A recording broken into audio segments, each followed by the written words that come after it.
ನಮಸ್ಕಾರ ಸ್ನೇಹಿತರೆ, ನಾನು ಪ್ರತಿಮಾ. ಇವತ್ತು ನಾವು ಯಾವುದೇ ರೀತಿಯ ಸಾಸನ್ನು ಬಳಸದೆ ತುಂಬ ರುಚಿಕರವಾಗಿ ಆರೋಗ್ಯಕರವಾಗಿರುವಂಥ ಒಂದು ಫ್ರೈಡ್ ರೈಸನ್ನು ಮಾಡೋದು ಹೇಗೆ ಅಂತ ನೋಡ್ಕೊಬರೋಣವಾ.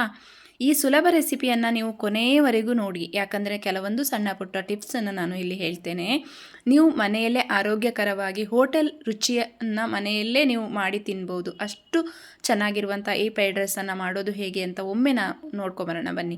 ಇವಾಗ ನಾನು ತರಕಾರಿಯನ್ನು ಕಟ್ ಮಾಡಿ ತೊಗೊಂಡಿದ್ದೇನೆ. ಎಲ್ಲ ತರಕಾರಿಯನ್ನು ಮಿಕ್ಸ್ ಮಾಡ್ಕೊಂಡಿದ್ದೇನೆ ನಾನು. ಅಂದರೆ 1 ಕಪ್ಪು ಕ್ಯಾರೆಟು, 1 ಕಪ್ಪು ಬೀನ್ಸು, 1 ಕಪ್ಪು ಗಡ್ಡೆಕೋಸು, ಹಾಗೆ ಒಂದು ಅರ್ಧ ಕಪ್ಪಷ್ಟು ಬಟಾಣಿಯನ್ನು ತಗೊಂಡಿದ್ದೇನೆ. ಇಷ್ಟು ತರಕಾರಿಯನ್ನು ನಾನು ಚೆನ್ನಾಗಿ ಮಿಕ್ಸ್ ಮಾಡಿಕೊಂಡು ತೊಳೆದು ಕ್ಲೀನ್ ಮಾಡಿ ಎತ್ತಿಟ್ಕೊಂಡಿದ್ದೇನೆ. ಇವಾಗ ತರಕಾರಿಯನ್ನು ಯಾವತ್ತೂ ಚಿಕ್ಕ ಚಿಕ್ಕದಾಗಿ ಕಟ್ ಮಾಡ್ಕೊಳ್ಳಿ. ಫ್ರೈಡ್ ರೈಸಿಗೆ ಇದೇ ಥರ ಇರಬೇಕು. ಇಲ್ಲಾಂದರೆ ನೀವು ಉದ್ದ ಸ್ಲೈಸ್ ಆಗಿ ಕಟ್ ಮಾಡ್ಕೊಳ್ಬೋದು, ಆವಾಗ ಚೆನ್ನಾಗಿರುತ್ತೆ.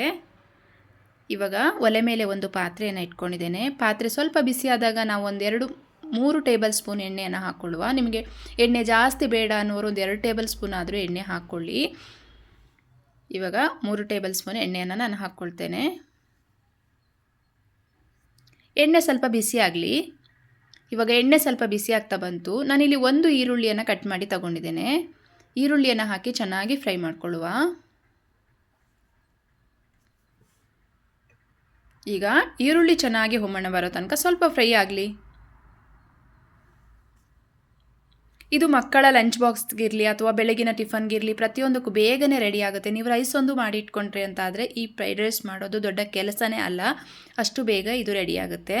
3 ಹಸಿಮೆಣಸಿನಕಾಯನ್ನು ನಾನು ಕಟ್ ಮಾಡಿ ಹಾಕ್ಕೊಂಡಿದ್ದೇನೆ. ನಿಮಗೆ ಖಾರ ಜಾಸ್ತಿ ಬೇಕು ಅಂತಾದರೆ ನೀವು ಇದಕ್ಕೆ ಜಾಸ್ತಿನೂ ಕೂಡ ಹಾಕ್ಕೊಳ್ಬೋದು. ಮತ್ತು ನಾವು ಪೆಪ್ಪರ್ ಕೂಡ ಸೇರಿಸ್ಲಿಕ್ಕೆ ಉಂಟು, ಹಾಗಾಗಿ ನೋಡಿ ಹಾಕ್ಕೊಳ್ಳಿ. ಇವಾಗ 1 ದಪ್ಪ ಮೆಣಸಿನಕಾಯನ್ನು ನಾನಿಲ್ಲಿ ಕ್ಯಾಪ್ಸಿಕಮನ್ನು ಕಟ್ ಮಾಡಿ ಹಾಕ್ಕೊಳ್ತಾ ಇದ್ದೇನೆ. ಇವಾಗ ಇದನ್ನು ಕೂಡ ಚೆನ್ನಾಗಿ ನಾವು ಫ್ರೈ ಮಾಡ್ಕೊಳ್ಳುವ. ನಾವು ದುಬಾರಿ ಬೆಲೆ ಕೊಟ್ಟು ಹೋಟೆಲಲ್ಲಿ ಹೋಗಿ ತಿನ್ನೋದಕ್ಕಿಂತ ಮನೆಯಲ್ಲೇ ನಾವು ಆರೋಗ್ಯಕರವಾಗಿ ಮಾಡ್ಕೊಂಡು ತಿನ್ನೋದು ಒಳ್ಳೆಯದು.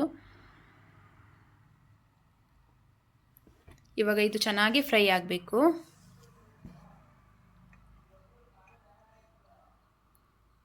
ಇಲ್ಲಿ ನಾನು 1 ಸ್ಪೂನಷ್ಟು ಶುಂಠಿ ಬೆಳ್ಳುಳ್ಳಿ ಪೇಸ್ಟನ್ನು ಹಾಕ್ಕೊಳ್ತಾ ಇದ್ದೇನೆ. ಇದು ಕೂಡ ನಾನು ಮನೆಯಲ್ಲೇ ಮಾಡಿರುವಂಥದ್ದು ಶುಂಠಿ ಬೆಳ್ಳುಳ್ಳಿ ಪೇಸ್ಟ್ ಕೂಡ. ಇದನ್ನು ಹಾಕಿ ಚೆನ್ನಾಗಿ ಇವಾಗ ಮಿಕ್ಸ್ ಮಾಡ್ಕೊಳ್ಳುವ.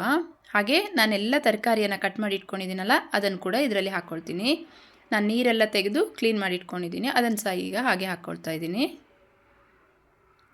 ತರಕಾರಿಯನ್ನು ಹಾಕಿ ಚೆನ್ನಾಗಿ ನಾವಿಲ್ಲಿ ಸ್ವಲ್ಪ ಫ್ರೈ ಮಾಡ್ಕೊಳ್ಳುವ. ಅಂದರೆ ತರಕಾರಿ ಒಂದು 50% ಬೆಂದರೆ ಸಾಕು, ತುಂಬಾ ಬೇಯುವಂಥ ಅವಶ್ಯಕತೆ ಇಲ್ಲ. ಫ್ರೈಡ್ ರೈಸಿಗೆ ತರಕಾರಿ ಯಾವಾಗಲೂ ಸ್ವಲ್ಪ ಅರ್ಧ ಬೆಂದರೆ ಸಾಕು, ತುಂಬ ಚೆನ್ನಾಗಿರುತ್ತೆ ತಿನ್ನಬೇಕಾದ್ರೆ. ಇವಾಗ ಚೆನ್ನಾಗಿ ಮಿಕ್ಸ್ ಮಾಡ್ಕೊಳ್ಳುವ. ಮಿಕ್ಸ್ ಮಾಡಿ ತರಕಾರಿಯನ್ನು ಸ್ವಲ್ಪ ಬಾಯ್ಲ್ ಆಗಲಿಕ್ಕೆ ಬಿಡುವ.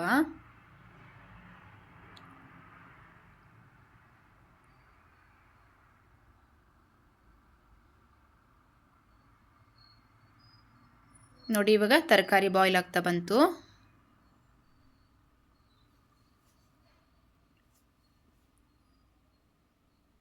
ಈಗ ನಾವು ರುಚಿಗೆ ತಕ್ಕಷ್ಟು ಉಪ್ಪನ್ನು ಸೇರಿಸಿಕೊಳ್ಳುವ.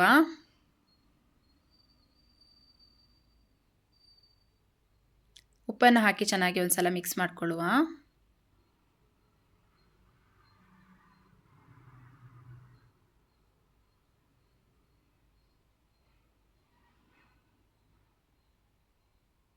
ಈಗ ತರಕಾರಿಗೆ ಉಪ್ಪು ಹಾಕಿ ಮಿಕ್ಸ್ ಮಾಡಿ ಚೆನ್ನಾಗಿ, ತರಕಾರಿ ಕೂಡ ಹಾಫ್ ಬೆಂದಿದೆ, ಅಂದರೆ ಒಂದು 1/2% ಬೆಂದರೆ ಸಾಕು. ಇವಾಗ ನಾನು ಮನೆಯಲ್ಲೇ ಮಾಡಿರುವಂಥ ಟೊಮೆಟೊ ಸಾಸನ್ನು ಒಂದು 3 ಸ್ಪೂನ್ ಹಾಕ್ಕೊಳ್ತಾ ಇದ್ದೇನೆ. ಟೊಮೆಟೊ ಸಾಸ್ ಕೂಡ ನಾನು ವಿಡಿಯೋ ಅಪ್ಲೋಡ್ ಮಾಡಿದ್ದೀನಿ ಮನೆಯಲ್ಲೇ ಹೇಗೆ ಮಾಡೋದು ಅಂತ. ಆ ವಿಡಿಯೋ ನೋಡಿಲ್ಲ ಅಂದರೆ ನೋಡಿ. ಅದನ್ನೇ ನಾನಿವಾಗ ಒಂದು 3 ಟೇಬಲ್ ಸ್ಪೂನಷ್ಟು ಹಾಕ್ಕೊಂಡಿದ್ದೇನೆ. ಇವಾಗ ಚೆನ್ನಾಗಿ ಮಿಕ್ಸ್ ಮಾಡ್ಕೊಳ್ಳುವ.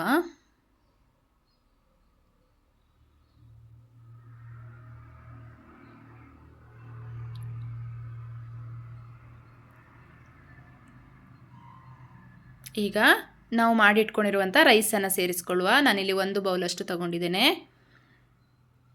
ನಿಮಗೆ ಎಷ್ಟು ರೈಸ್ ಬೇಕೋ ಅಷ್ಟು ರೈಸನ್ನು ನೀವೀಗ ಅನ್ನವನ್ನು ಹಾಕಿ ಚೆನ್ನಾಗಿ ಮಿಕ್ಸ್ ಮಾಡಿಕೊಂಡ್ರೆ ಆಯಿತು.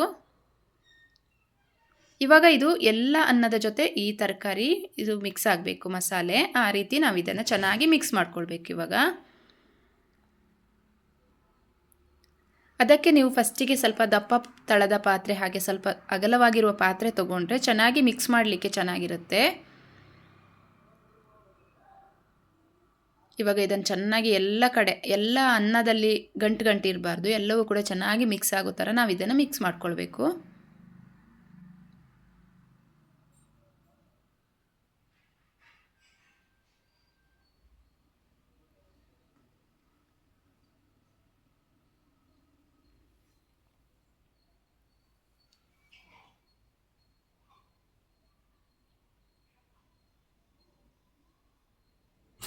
ಈಗ ನೋಡಿ ಎಲ್ಲವೂ ಕೂಡ ಚೆನ್ನಾಗಿ ನಾನು ಮಿಕ್ಸ್ ಮಾಡಿಕೊಂಡೆ.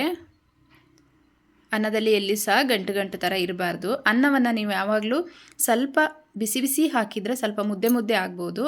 ಅನ್ನ ಮಾಡಿದ ತಕ್ಷಣ ಸ್ವಲ್ಪ ಗಾಳಿಗೆ ಆರಿಕೊಂಡ್ರೆ ಅದು ಸ್ವಲ್ಪ ಉದುರುದ್ರಾಗಿಯೇ ಬರುತ್ತೆ. ಫ್ರೈಡ್ ರೈಸಿಗೆ ಯಾವತ್ತೂ ಅನ್ನ ಸ್ವಲ್ಪ ಉದುರುದ್ರಾಗಿದ್ರೇ ಚೆನ್ನಾಗಿರುತ್ತೆ. ಮುದ್ದೆ ಮುದ್ದೆ ಆದರೆ ಅನ್ನ ಫ್ರೈಡ್ ರೈಸ್ ಅಷ್ಟು ಚೆನ್ನಾಗಿರಲ್ಲ. ಹಾಗಾಗಿ ಅನ್ನ ಮಾಡಿ ಸ್ವಲ್ಪ ನೀವು ಲಿಡ್ಡನ್ನು ತೆಗೆದು ಇಟ್ಬಿಟ್ರೆ ಅದು ರೆಡಿಯಾಗುತ್ತೆ. ಬಿಸಿ ಅನ್ನ ಮಾಡಿ ಹಾಗೆ ಹಾಕಲಿಕ್ಕೆ ಹೋದರೆ ಸ್ವಲ್ಪ ಮುದ್ದೆ ಮುದ್ದೆ ಅನಿಸ್ಬೋದು. ಇವಾಗ ನಮ್ಮ ಫ್ರೈಡ್ ರೈಸ್ ರೆಡಿಯಾಗಿದೆ. ತುಂಬ ರುಚಿಕರವಾಗಿ ಆರೋಗ್ಯಕರವಾಗಿ ಮನೆಯಲ್ಲೇ ಹೋಟೆಲ್ ರುಚಿಯಲ್ಲಿ ನಾವು ಫ್ರೈಡ್ ರೈಸನ್ನು ರೆಡಿ ಮಾಡಿದ್ದೇವೆ. ಹಾಗೆ ಒಂದು ಅರ್ಧ ಸ್ಪೂನು ನಾನಲ್ಲಿ ಪೆಪ್ಪರ್ ಪೌಡ್ರನ್ನು ಹಾಕ್ಕೊಳ್ತಾ ಇದ್ದೇನೆ. ಪೆಪ್ಪರ್ ಪೌಡ್ರ್ ಹಾಕಿ ಚೆನ್ನಾಗಿ ಇದನ್ನು ಮಿಕ್ಸ್ ಮಾಡಿಕೊಳ್ಳುವ.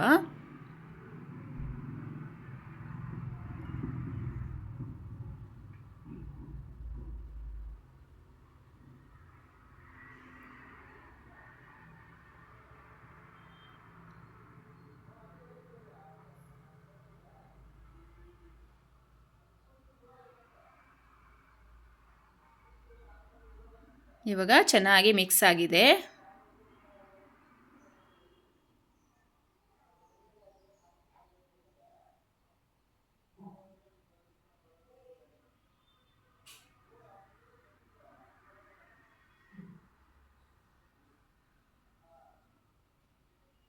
ಪೆಪ್ಪರ್ ಪೌಡರ್ ಹಾಕಿ ಕೂಡ ನಾವು ಚೆನ್ನಾಗಿ ಮಿಕ್ಸ್ ಮಾಡಬೇಕು. ಎಲ್ಲ ಅನ್ನದ ಜೊತೆ ಅದು ಮಿಕ್ಸ್ ಆಗಬೇಕು, ಆವಾಗಲೇ ಅದರ ರುಚಿ ಚೆನ್ನಾಗಿರುವಂಥದ್ದು.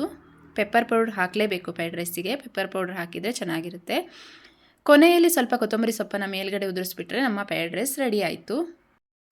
ಈಗ ತುಂಬ ರುಚಿಕರವಾದ ಆರೋಗ್ಯಕರವಾದ ಫ್ರೈಡ್ ರೈಸ್ ರೆಡಿ ಆಯಿತು. ಇದನ್ನು ನೀವು ಒಂದು ತಟ್ಟೆಗೆ ಸರ್ವ್ ಮಾಡ್ಕೊಳ್ಳೋಣ ನಾವಿವಾಗ. ಈ ವಿಡಿಯೋ ನಿಮಗೆ ಇಷ್ಟ ಆದರೆ ಒಂದು ಲೈಕ್ ಮಾಡಿ, ಶೇರ್ ಮಾಡಿ, ಕಮೆಂಟ್ ಮಾಡಿ. ಹಾಗೆ ನಮ್ಮ ಚಾನಲನ್ನು ಸಬ್ಸ್ಕ್ರೈಬ್ ಮಾಡ್ಕೊಂಡು ನೋಡಿ. Thank you. Bye bye.